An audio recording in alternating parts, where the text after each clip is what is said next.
welcome back to another episode of Getting Speakers Booked, a podcast by speakers for speakers. And today I'm so excited to have my guest Vaishali with us today. Thank you so much for the time today. I'm so excited for this. I'm excited too, Macy. Thank you for having me. Of course. Well, we got connected. I don't know which Bakshi I was the second or third one you got connected to. But Fourth. yeah. But you've been connected with my family for a while, and I just love seeing your posts online and LinkedIn and learning about so much expertise you have in so many different fields. So why don't you just kick this off, this podcast, and just give the audience a little bit about you and what you do right now. Thank you, Macy. I'm not a recovering corporate executive. I am a very proud corporate executive. I've had 30 years in corporate doing business transformation. I've worked in multiple countries and in 8 different industries. So I can't say I'm recovering from that too much. I had a lot of fun along the way. And in the last 2 years, I'm the founder of ORA Human. And ORA Human is bringing solutions to workplaces and to people, to professionals, and very soon, maybe even youth, in the spaces of mindfulness, stress management, as well as human skill development. Wow. I would love for you to talk a little bit about what does mindfulness mean to you? Because I feel like a lot of people can hear that word, and sometimes we don't always know what that means, but you have just such an amazing definition. Yeah. So for me, mindfulness, many people, and it's not really their fault, the word is used in so many different contexts that people have a rather confused idea of what Mm-hmm. mindfulness means. And typically, we are conditioned to think that when somebody says mindfulness, the image that comes to our mind is people sitting down and meditating, lying down, and maybe even doing yoga. Like they equate all of those things. And those are somatic practices that bring a state of mindfulness. The way I like to look at mindfulness, as the word very well says, is the use of your full mind. And when we look at someone who practices mindfulness, that is the angle I come at it with all the programs that we design, which is about how do we get people to be aware of the capability, the potential of their full mind. And the reason I say full mind is because we have many different intelligences, but we are only conditioned in our educational systems to drive forward with IQ. Mm, And also along the way, depending on where you grew up in the kind of community, maybe EQ showed up here and there. And, everybody pushes the word emotional intelligence a lot. But a lot of formal education is not really focused on developing that muscle. Outside of those two, actually, there are many other intelligences we have. We have something called adversity intelligence, which is your middle brain, which tells you about whether or not you fight or fly or flee in a particular situation, whether you avoid certain things or you take on certain things, and your tendencies to do that is an intelligence that you can develop and control.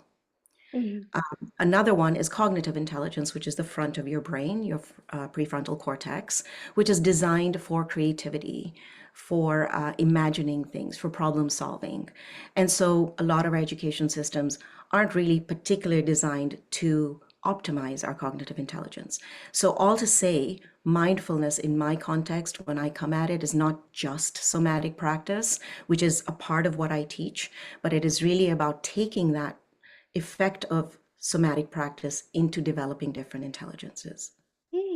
yeah. Thank you so much for covering that because I didn't even realize those were different parts of the brain. I've heard of them, I know what they are, but I never thought of it in that sense. So that makes way more sense than any other definition I've heard of mindfulness. Because, like you mentioned, I'm thinking of meditation. I'm thinking of, just like coming to oneself, which is like whatever that kind of means to you.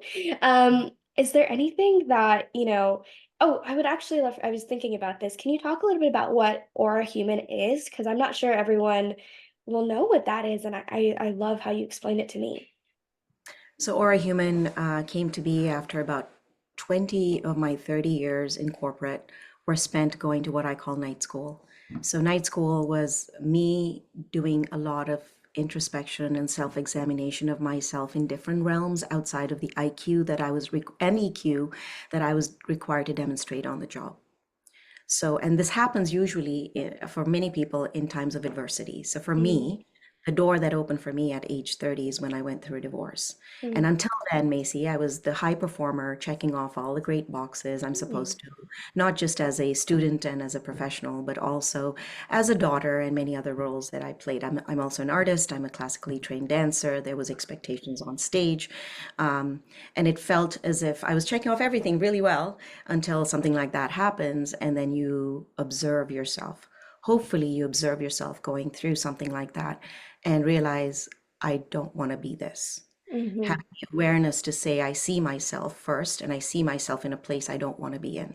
So, ORA Human was birthed after 20 years of studying with many different schools. I've certified in many spaces around mindfulness and somatic practice, so breath work, meditation, yoga. I've certified in many of these areas, but really as a place of passion. And what I was doing is I was bringing that back into my workplace. Like I didn't even realize, but I was innately doing my practice, going to work. And as I kept doing that, people started saying to me, it's interesting how you look at a certain problem. It's interesting how you think outside the box about certain things. It's interesting how you're able to show empathy when clearly someone was at fault. It's things like this that many people in the workplace would say to me, my teams would say, you should teach this stuff. So Aura Human came to be 2 years ago. We launched our first flagship program because we want to bring this other missing education to different types of demographics. Mhm. We have started Aura Experience for young professionals.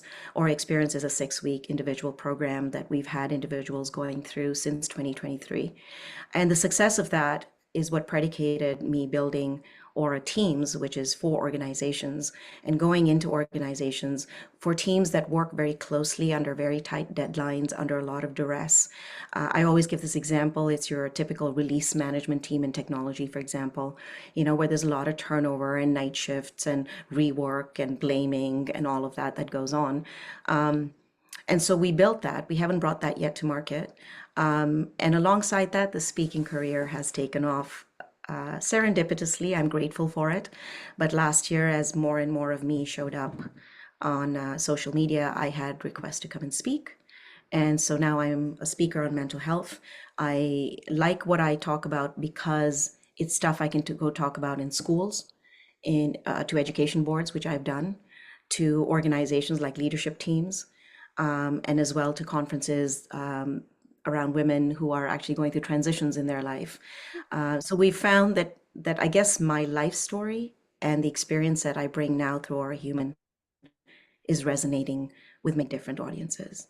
That's amazing, and I'm so glad that you talked a little bit about the speaking because that was about my next question is, speaking, has that always been a part of your life? Have you mentioned you were a dancer and you did other types of performance, but has speaking been something you loved, or is that something that kind of fell into your lap and now you love it? Or walk me through that a little bit. Yeah, good question. Yeah. So I guess lucky, fortunate that my history before becoming a public speaker was conducive to being good at public speaking. And Mhm. how is that? Like as a dancer, I have been on many big stages. So managing stage fright and all of the anxiety that goes with that. I think I had a little bit of muscle on that, right? But then in the workplace, as my leadership career developed over the years, I was more the person who was brought in when things weren't going so well. So most of my work Mm. was project oriented, or like, hey, how do I build this tower in the water type of work, right? As opposed to, okay, this is operational. We've been doing this. This is normal stuff. So I had to be in front of people constantly in my day job. It entailed not really being on the computer much. It entailed actually getting into rooms, reading rooms, making sure that you were fully informed before you walked in, that you were prepared to recognize what the key issues were, what the drivers were, what the limits were, the constraints were other. And so I think those things put together made me very comfortable when I got offers to speak last year. I wasn't like terrified or anything. Yes, I was wondering, like, I wonder how I'll do that. But that came rather naturally, the part of speaking. May I tell Mhm. you a story about that? Quick. Yeah. Okay. The first time I realized that I can stand in front of a crowd of very astute business leaders without a single piece of paper or a PowerPoint presentation was when I was asked to come and speak to 16 leaders in a company that was highly affected by AI. So Mm. their industry was going to be shaken up and has been shaken up by AI. And so you have these 16 topmost leaders of that company sitting there going, how can I lead my people through this with resilience? How can I teach them resilience? So that was the topic. And I went in with because they'd asked for it, a beautiful PowerPoint presentation, which I'd sent in advance. And then I get up there and they wanted an experiential mindfulness session. We did that for an hour. So everybody was in a happy place. And then we get up there and the technology doesn't work because we were in some hotel space and something was blocking it. And I don't know what happened. That was the first time that I dropped everything and looked at the crowd and basically spoke for 45 minutes without a Oh my, single visual. And that was the first time ever. And it went off really well. And that was good it happened because I look back, that was a blessing. I mhm. realized that I can do this. Yeah, that's amazing. I feel like that's really a testament to your knowledge and your passion and your presence as a speaker. Because a lot of people are using visual aids and PowerPoints, and I know I'm guilty of this, of being in the audience and not being able to pay attention if there's not a picture in front of me sometimes, or being able to look at something else, or sometimes I want to multitask and answer emails while I'm listening to someone. But to have those people sit there and listen to you and really absorb it, because it sounds like not only you loved giving it, but they loved hearing it, and it really resonated with them after already doing the workshop. So huge hats off. That's an incredible feat. Definitely huge hats off. Kudos to you. Yeah. I think spiritually also, there's a speaker journey that goes from PowerPoint to being you on stage and Mm, there. And you kind of have to do quite a bit of the PowerPoint thing or the yeah. writing thing, and then slowly edge yourself on that bridge to a point where you can just be yourself on stage. And I think that was the day that happened for me. It was an aha moment for me as well.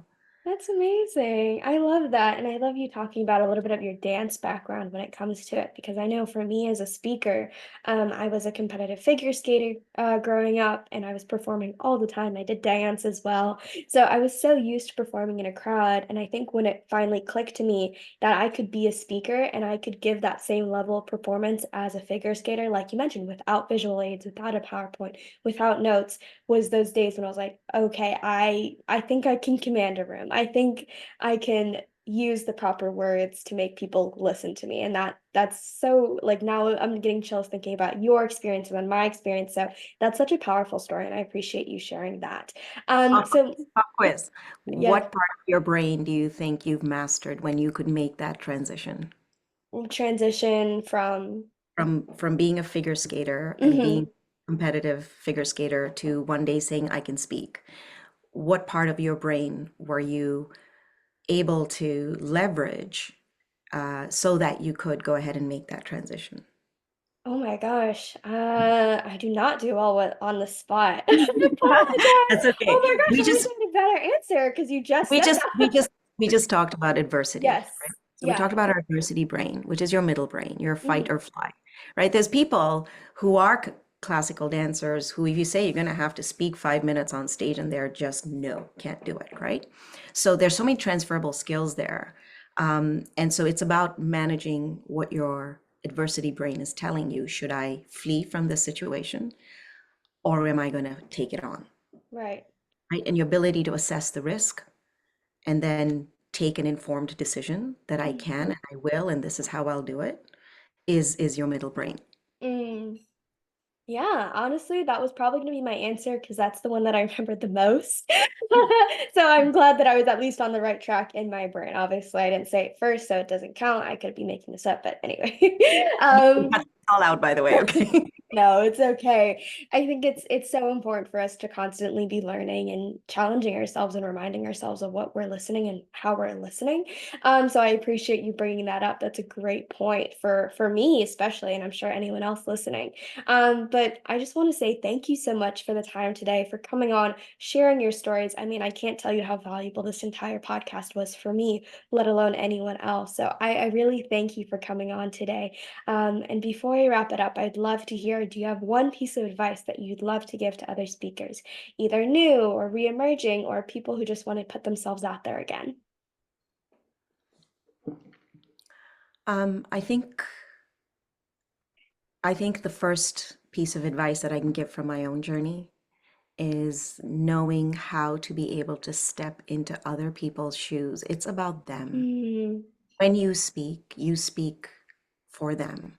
So while it's really easy to be absorbed in one's own storyline and one's own experience and sharing that you do that as a speaker, but if the speech or your way of delivery is not designed for the people who are sitting before you, I would encourage more speakers to actually look at their speech and their demeanor and their sense of awareness of themselves and others, be able to deliver something through the eyes of the audience. absolutely. That's such a great note. I don't even want to add anything onto that because I think that speaks for itself. So thank you so much for coming on. That is an amazing piece of advice that so many speakers can benefit from, or a great reminder for some of the other speakers. It's a great reminder for people like me as well. So again, thank you so much for the time today. This has been just an absolute pleasure. I loved having you on. There's so many great tidbits. I appreciate your time. And I love what you're doing as well, Macy. All the Thank you. best. You shine and go live Thank you strong. so much. I appreciate that. And to everyone watching, I appreciate you as well. If you're a speaker looking to be connected with other like-minded speakers who want to get on stages and have a message they want to share, in the description is the link to our free Facebook community. Come, join, have a great time. And if not, I'll see you next time. Bye.